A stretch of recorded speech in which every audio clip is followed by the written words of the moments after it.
L'unité d'action tant à l'intérieur des forces armées et de sécurité que dans notre chaîne de commandement constitue les gages de nos succès.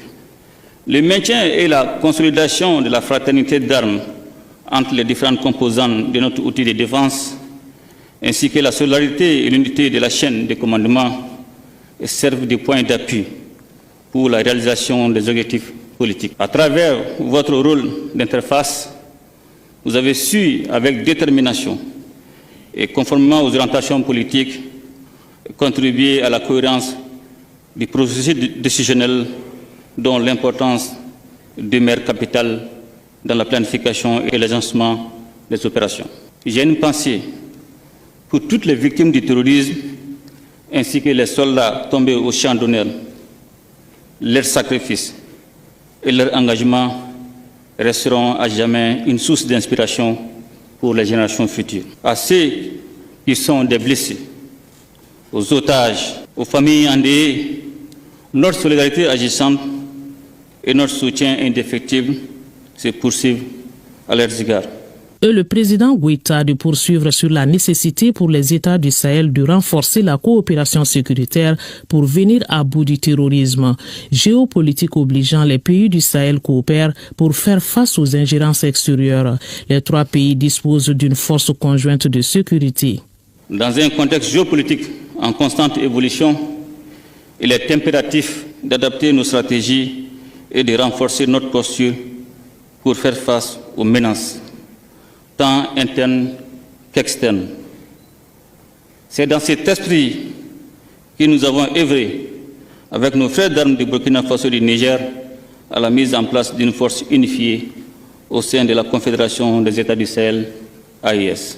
Les succès opérationnels que vous remportez sur les différents théâtres redonnent de l'espoir aux populations et confortent par la même occasion les liens armées-nation. Je vous encourage à persévérer dans cette voie, seule garantie pour mériter davantage de la confiance du peuple malien dont le sacrifice consenti en faveur de l'armée doit être à la dimension de sa quiétude. Cette année 2025, souhaitée année de paix, est aussi celle de grands défis selon le président Goïta. L'autonomie de décision constitue un des facteurs de poursuite de la défense commune entamée par les États du Sahel.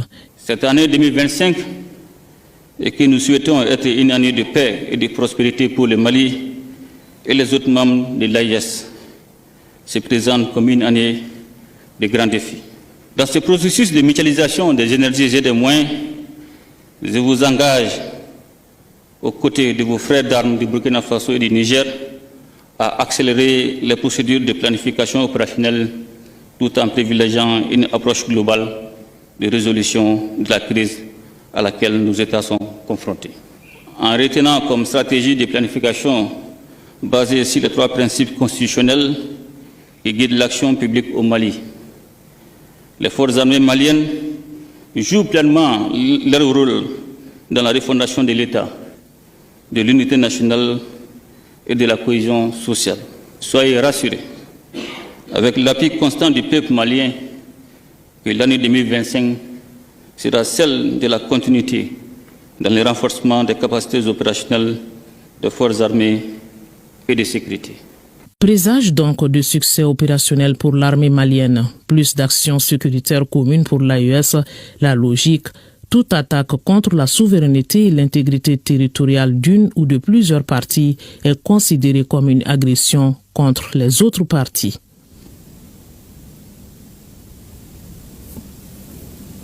Et l'intégralité de cette présentation des vœux de l'armée au président de la transition d'armée Assimi Goïta.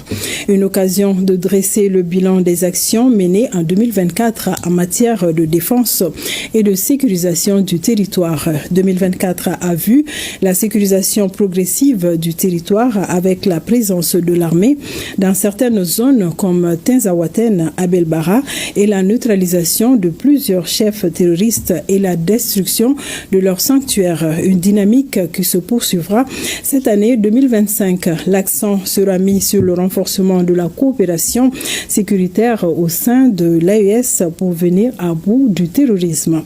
Sira Bachili était à Koulouba, suivant son reportage. Le général d'armée Assimi Goïta. Un environnement asymétrique, des hommes avertis et engagés, un peuple debout. L'armée malienne tient bon, malgré les péripéties et quelques turbulences en 2024. Vous l'avez compris, c'est l'évaluation annuelle de l'épine dorsale de la souveraineté du Mali devant le chef suprême des armées. Un dû du peuple rendu par la chaîne de commandement de notre outil de défense nationale. Face au président de la transition, chef suprême des armées, le chef d'état-major général des armées dresse le bilan 2024 en matière de défense et de sécurisation du territoire. Courant 2024, les efforts ont porté sur la consolidation des acquis à mesure de poursuivre le redéploiement des forces de défense, de sécurité et paramilitaires et le soutien au retour progressif de l'administration et des services sociaux de base sur l'ensemble du territoire national. La poursuite des opérations de sécurisation et de stabilisation du territoire ayant conduit les FAMA dans des zones non visitées depuis de belles lurettes comme Inafarak, Tenzawaten, Abebara, entre autres. Le ciblage du leadership des terroristes ayant abouti à la neutralisation de plusieurs terroristes, y compris des leaders très influents. La poursuite de la restauration et des réformes avec l'amélioration de la gestion des ressources humaines, y compris des recrutements continus.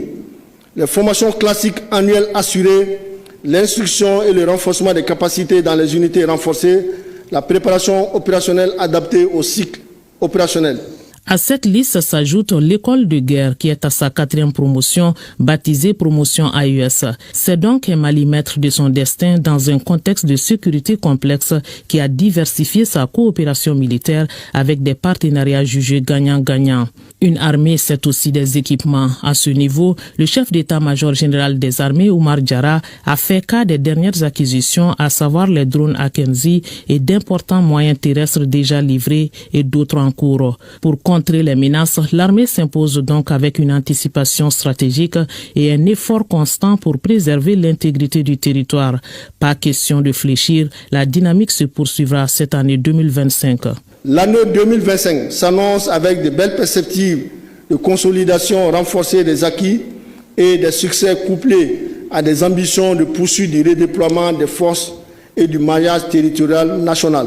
Nous prenons conscience que l'efficacité de ces unités de combat repose sur une préparation opérationnelle, un entraînement rigoureux et un leadership de commandement de proximité déterminé et engagé. C'est pourquoi la Diapo de 2025 a pris au cœur de ses activités la formation, l'entraînement et le renforcement des capacités. Orientation suivie donc à la lettre, de quoi rendre fier le capitaine du bateau Mali. Pour le général d'armée Assimi Goïta, ce moment est celui de réaffirmation de l'unité